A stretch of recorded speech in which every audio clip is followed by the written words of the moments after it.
네, 지난 금요일 야당 단독으로 열린 법사위는 청문회 개최를 결정했습니다. 최상병 사건 의혹의 중심에 선 인물들을 대거 증인으로 부르기로 했죠. 방금 채택된 증인은 불출석 시 국회에서의 증언, 감정 등에 관한 법률 제12조에 따라 3년 이하의 징역에 처해질 수 있음을 유념하여 주시기 바랍니다.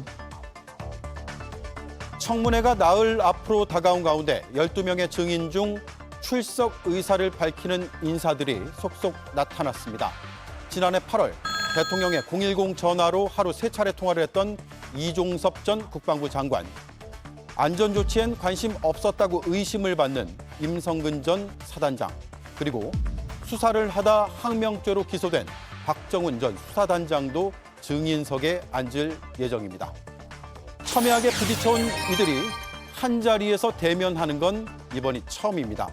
국회의 부름을 거부하면 처벌을 받을 수도 있어서 출석자는 더 늘어날 것으로 보입니다. 네, 함께할 네 분입니다. 서용주 전 민주당 상근 부대변인, 김병민 전 국민의힘 최고위원, 김보협 조국혁신당 수석대변인, 김성열 개혁신당 수석대변인 나와주셨습니다. 안녕하세요. 네, 안녕하십니까.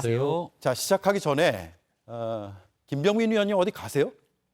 예, 조금 전에 언론 보도가 하나 나왔는데, 예, 단독 보도가 떴어요. 한 예. 1시간 전쯤에 서울시의 정무부시장으로 지금 내정이 됐다는데 맞습니까? 네, 절차를 진행하고 있고 5대0 라이브와 오래도록 같이 함께하고 싶어서 예. 아쉬움이 있습니다만 7월부터 서울시를 가기 위한 준비를 하고 있습니다. 아, 그럼 방송은 이번 주까지고요. 예, 거기는 청문회 없습니까?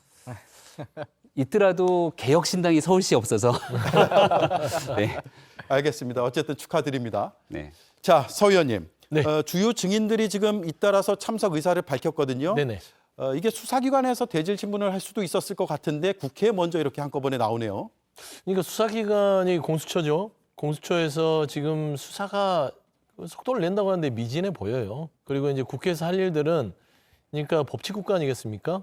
그 윤석열 대통령이 좋아하는 법치국가인데 결국에는 이들의 12명을 한 자리에 모아놓는다는 게 저는 수사기관에서 불가능하다고 봐요. 그렇기 예. 때문에 국회에서 법적 절차에 따라서 청문회를 통해서 요청을 하면 나올 수밖에 없는 것이라고 판단을 했고요. 따지고 보면 이 12명을요, 대통령 거부권으로 보호할 수 없는 이 지대로 불러들인 겁니다. 예. 결국에는 이제 국회법과 국회의 뭐 증언 감정 등의 법률에 따라서 이 청문회 같은 경우는 이들이 거부를 했을 시 뭐 여러 가지 형사처벌을 받을 수 있어요. 뭐 출석 거부도 당연히 형법상에 3년 이하의 이제 징역에 처하고요. 또 중요한 거는 위증죄. 위증죄라는 것은 이 굉장히 좀 처벌이 또 강합니다. 그래서 예. 와서 허위 증언을 한다고 했을 때는 또 형사적으로 책임을 져야 됩니다. 그래서 이 두 가지만 보더라도 벌금 과태료까지도 있지만 이 두 가지만 보더라도 이들이 이 대한민국의 민주주의 국가에서 법률로 정해놓은 청문회의 출석 요구를 거부할 명분이 없었다.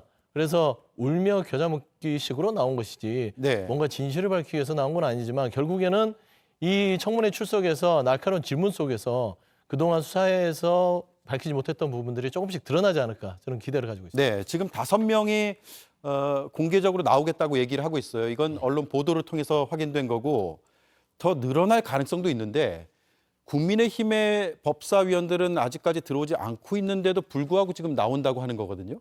네, 일단은 국민의힘의 이 원구성 내용들이 다 정리가 되지 않았기 때문에 현재 참석이 안 되고 있고 야당 입장에서는 일방적으로 강행 처리가 진행되고 있는 과정이 있지 않습니까?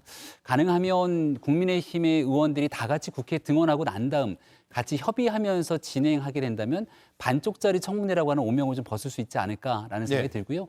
해당되는 사람들 같은 경우야 지금 수사가 다 진행 중이기 때문에 나와서 그 청문회 자리에 출석하지 않을 이유가 없을 것 같습니다. 굉장히 좀 수사에 영향을 끼치는 예민한 상황들 같은 경우는 수사 중인 사안에 대해서 답변을 또 명확하게 하지 않을 상황들도 있을 수 있을 것 같고요. 예. 다만 지금 제일 부담이 되는 인사는 결국은 누가 뭐래도 이종섭 국방부 장관이 아닐까 생각을 합니다. 네. 자, 이종섭 전 국방부 장관 쪽과 박정훈 대령 쪽의 주장이 많이 다른데 저희가 얼마 전에 JTBC 토론회를 통해서 양쪽의 입장을 동시에 들어봤는데 먼저 그 영상을 보고 오겠습니다. 수사단장에게 법률상 독립적 수사 권한이 없습니다. 장관 등에게 아무런 권한이 없다면 애당초 직권남용권리행사방해죄는 성립될 수 없습니다.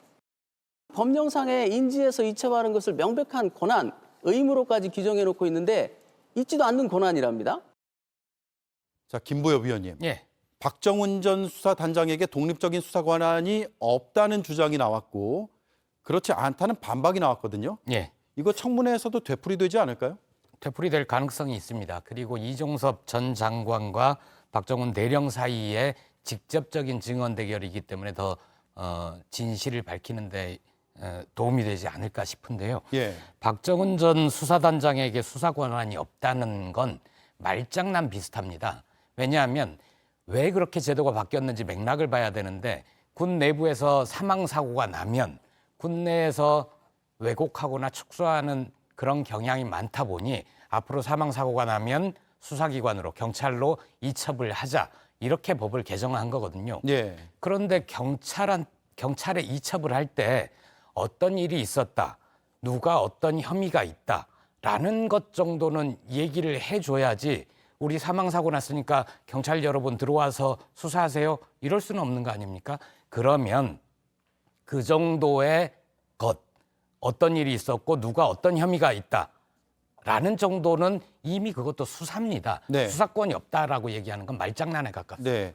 자, 그런데 김성현 위원님. 네. 지금 이게 법적으로 수사 권한이 보장이 돼 있느냐 안 돼 있느냐 이런 그 법리 해석의 논쟁으로 가면 정작 궁금한 것들을 청문회에서 못 들을 수도 있다 이런 우려가 들거든요. 네.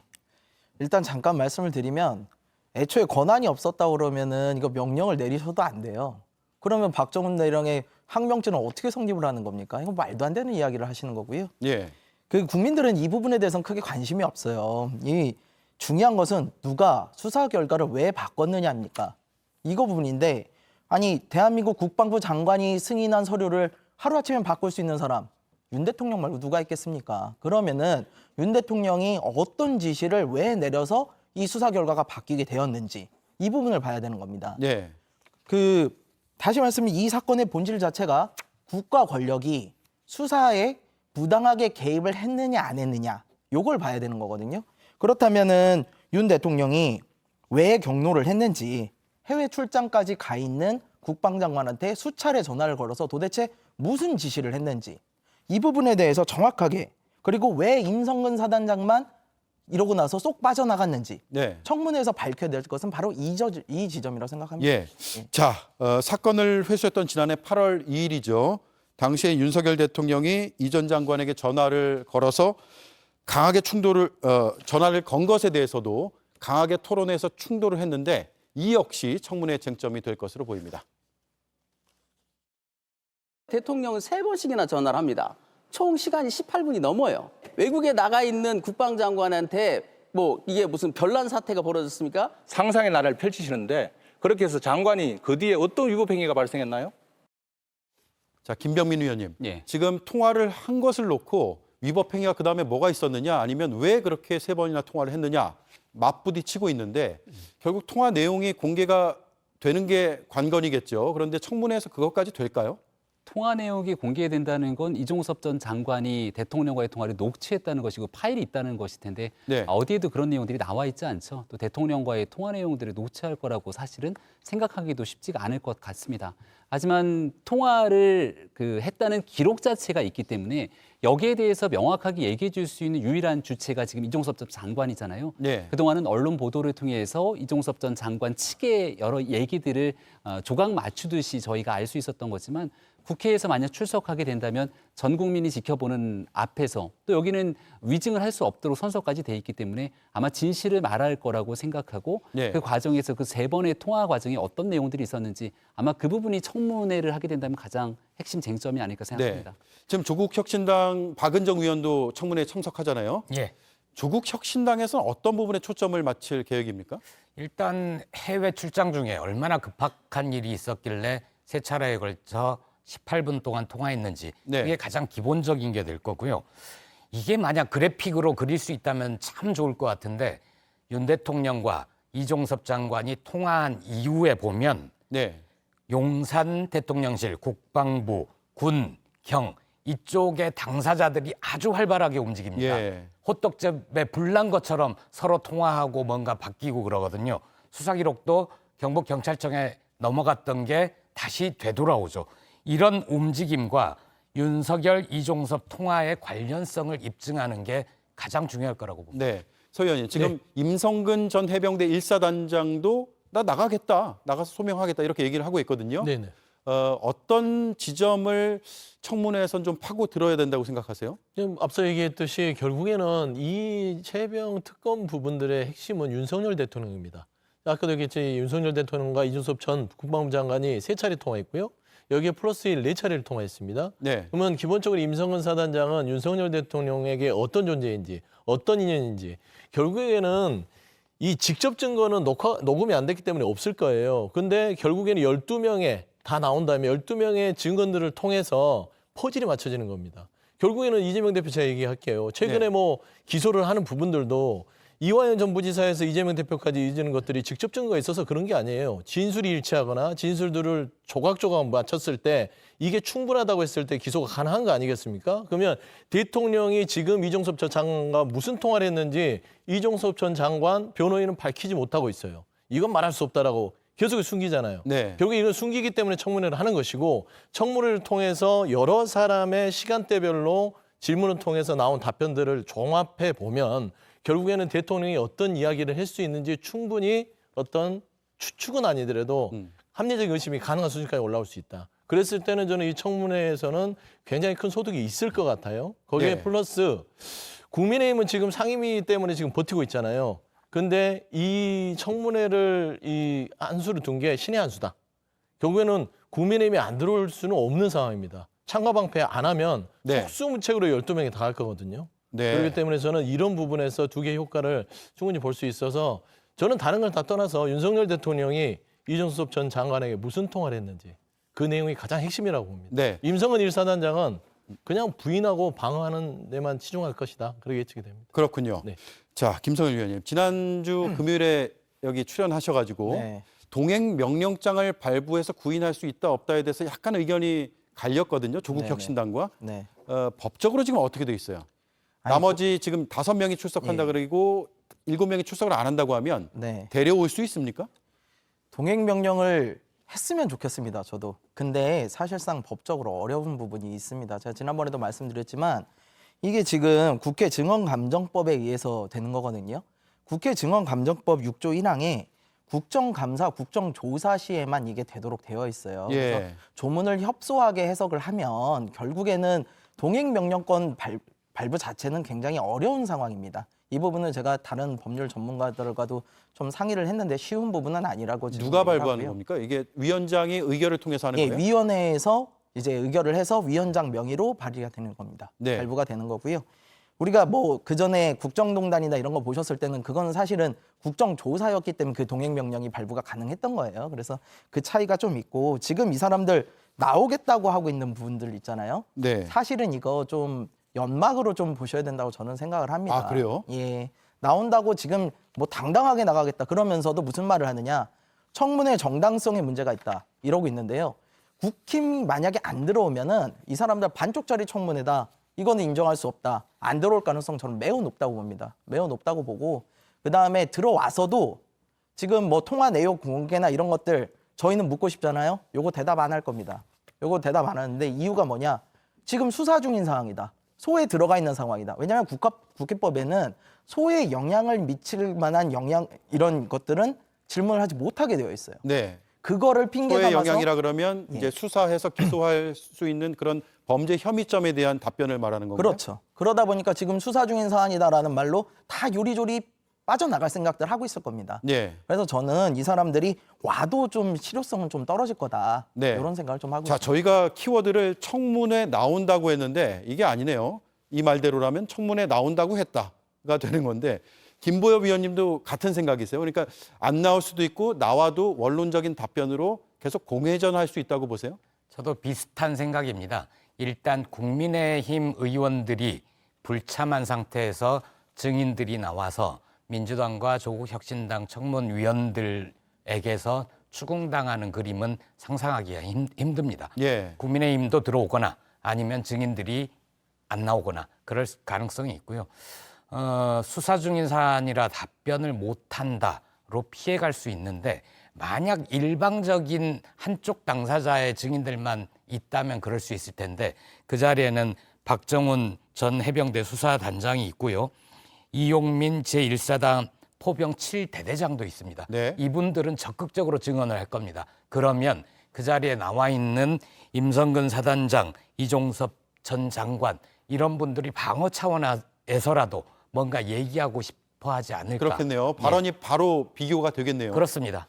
자, 그런데 지금 계속 얘기 나오는 게 이제 국민의힘 위원들이 들어올 것이냐 말 것이냐 이게 핵심인데 네. 어떻게 전망을 하세요? 지금은 원구성조차 제대로 안 돼 있는 상황에서 모든 게 민주당이 일방 강행 처리로 진행이 되고 있지 않습니까? 예. 조금 전에 또 국정조사, 국정감사에 대한 차이점과 지금 일반 상임위 청문회 차이점을 말씀 주셨는데 조금 지나면 이제 파리 올림픽도 열리고 바로 국정감사의 시간으로 돌아가게 됩니다. 그리고 지금 현재로서는 공수처 수사도 진행이 되고 있고 또 민주당과 야당 입장에서는 국회에서 특검 법안을 처리하고 있는 과정이 있는 것이죠. 예. 그럼 특검 법안에 대한 처리가 어떻게 진행되는지에 대한 여부, 또 대통령은 기자회견을 통해서 이 공수처의 수사 이후로 특검이 만약 수사가 미진하면 특검을 받겠다고도 얘기를 했던 상황들이 있기 때문에 이걸 너무 무리하게 속도를 앞당겨서 상임위, 법사위 내 청문회까지 끌고 가는 것 아니냐 이런 예. 상황이 올 수도 있거든요. 말씀 주신 많은 상황들을 종합해 보면 실제 와서 할 수 있는 증언에 대한 그 한계가 명확하게 드러나 있는 일이기 때문에 지금 원구성에 대한 조속한 협의를 마무리 짓고 여야 간의 합의를 거쳐서 국정조사를 가든 청문회를 진행하든 특검 문제를 어떻게 정리 조정하든 이런 일들이 진행돼야 되는데 너무 모든 것들을 동시다발 일방적으로 좀 진행되는 데에 대한 아쉬움이 있습니다. 네. 자, 네. 소득이 있을 것으로 보는 서영주 위원님 말씀을 좀 들어야겠네요. 네네. 일단 국민의힘이 안 들을 수가 없습니다. 아직 시간이 있고요. 우원식 국회의장이 지금 시간을 더 줬다고 제가 들었어요. 그러니까 내일 본회의까지도 좀 열어놓고 협상을 해서 7개 상임위에 들어오라고 하는 상황이기 때문에 예. 청문회 이 기간 동안 원구성을 더 버틸 시간적인 여유가 없다. 그러니까 명분이 없다. 결국에는 왜 상임위를 지금 거부하고 국민들은 일하라고 하는데 일 안 하고 이렇게 도망다니겠습니까? 이유는 뭐냐면 대통령을 지켜야 될 법사위를 못 받아오니까 이렇게 그냥 뭐 보이콧을 하고 있는 거예요. 근데 대통령을 막상 지켜야 될 법사위, 특히나 최병 특검에 대한 여러 증인들이 나와서 어떤 일방적인 민주당과 조국 혁신당의 질문 공세에서 뭔가 삐끗했다. 그럼 방어를 해야 됩니다. 결국에는 대통령 지키려고 상임위 보이콧하는 것이거든요. 그렇기 때문에 대통령이 지키려면 또 들어와야 돼요. 네. 딜레마거든요. 네. 하지만 결국에는 국민의힘이 여기에서 안 들어오게 되면 결국에는 소기의 목적, 법사위를 가져온다는 것도 대통령 지키기. 그거를 못 지키면 상임위에서 안 들어오면 또 못 지키는 거 아닙니까? 그러면 결국에는 들을 수밖에 없다. 그래서 저는 청문회 열리기 전에 결국 울며 겨자 먹기 식으로 상임위를 결국에는 합의를 하고 네. 법사위에서 방어하게 들어올 공산이 저는 한 80에서 90%는 네. 높다고 생각합니다. 우원식 국회의장도 오늘 기자회견에서 조만간, 그러니까 곧 들어올 것처럼 얘기를 했는데 뭔가 이제 기류가 형성이 돼 있겠죠. 네. 그런데 지금 민주당에서는 전두환 정권 시즌2다라는 표현도 쓰고 22대 국회는 거의 청문회 국회가 열릴 것이다라고 지금 엄포를 놓고 있단 말이에요. 그러면 상임위원회 어쨌든 조속히 들어와서 방어를 하더라도 해야 되는 거 아니에요? 국민적 여론이 제일 중요할 거라고 저는 생각하는데요. 이번 한 주를 쭉 돌아보면 물론 이 해병대원에 대한 특검 이슈들도 분명히 중요한, 청문회 이슈도 중요한 이슈겠습니다만 네. 보다 많은 검색량과 보다 많은 빈도를 차지했던 건 누가 뭐래도 이재명 대표에 관련된 기소 문제일 겁니다. 그러면 지금 현재 이재명 대표의 재판 관련된 내용들을 방탄으로 막아세우기 위한 입법 활동들이 진행되고 있다. 이런 목소리가 굉장히 클 텐데 여기에 대해서 국민의힘이 원내 법사위든 기타 상임위에 들어가서 활동할 수 있는 공간들이 굉장히 넓어질 겁니다. 예. 지금 이제 마지막 협상 단계가 뭐 진행이 될 수도 있겠습니다만 조속한 시간 내에 상임위에 다 들어가서 핵심적으로 국민들이 원하는 눈높이에 맞는 또 여당의 활동들이 필요하니만큼 거기에 대한 역할들을 하게 되면 또 국민들이 보시는 시각들도 달라지지 않을까 생각합니다. 네, 제가 이제 개혁신당과 조국혁신당에게 마지막 발언을 한 번씩 요청드리고 다음 주제로 넘어갈게요. 민주당이 지금 특검하고 국정조사를 하겠다 그러잖아요. 이 네. 특검, 이 국정조사 얘기도 나오는데 지금 같이 협의하시는 건 없죠, 개혁신당은? 예, 지금 같이 협의하고 있는 건 저희가 법사위도 안 들어가 있어가지고 지금 좀 안 하고 있는 상황입니다. 예. 예. 그러면 다만- 앞으로 다만 저희는 예. 그 최혜병 특검에 대해서는 계속해서 주장을 일관적으로 하고 있는 상황이고요. 국정조사는 이게 시간이 걸립니다. 이게 국정조사를 하게 되면요. 일단 4분의 1 이상 의원이 요구를 해가지고 그게 받아들여진 다음에 국정조사위원회 위원장 뽑아야 되죠. 위원들 뽑아야 되죠. 그다음에 다시 자료 요구부터 해서 하세월이에요. 네. 되게 하세월인데 문제는 제가 아까 말씀드린 것처럼 그렇게 국정조사를 해도 또 나와가지고 지금 수사 중인 사안이라 답변 못한다. 이거 우리가 많이 봤던 네. 레파토리거든요. 김 빠지는 청문회가 되는 예, 거죠. 그렇게 될 국정조사나. 가능성이 매우 높습니다. 그래서 저는 이전부터 계속 말씀드리지만 이렇게 물론 청문회를 통해서 국민들의 의혹을 밝혀주는 건 좋습니다. 근데 더 답답해질 거예요. 그럴 바에야 빨리 특검을 통과시켜서 대통령에게 법을 다시 내자, 특검법 해달라고 하자. 그게 좀 필요하다고 보는 상황입니다. 네. 어떠세요? 비슷하세요, 생각이? 예, 조국혁신당은 특검법과 동시에 국정조사 요구서도 준비하고 있었는데 이번엔 민주당이 빨랐죠. 그래서 민주당이 그렇게 하는데 적극적으로 동의를 하고 적극 참여할 생각입니다. 저는 성과가 없을 거라는 데 대해서는 조심스럽게 반론을 제기하고 싶은 게 일단 박정훈 대령이 나오고요. 그리고 해병대 1사단장으로부터 탄압을 받았던 7대대장 네. 이분도 나오거든요. 해병대 1사단 누구죠? 제가 갑자기 일사단장이요?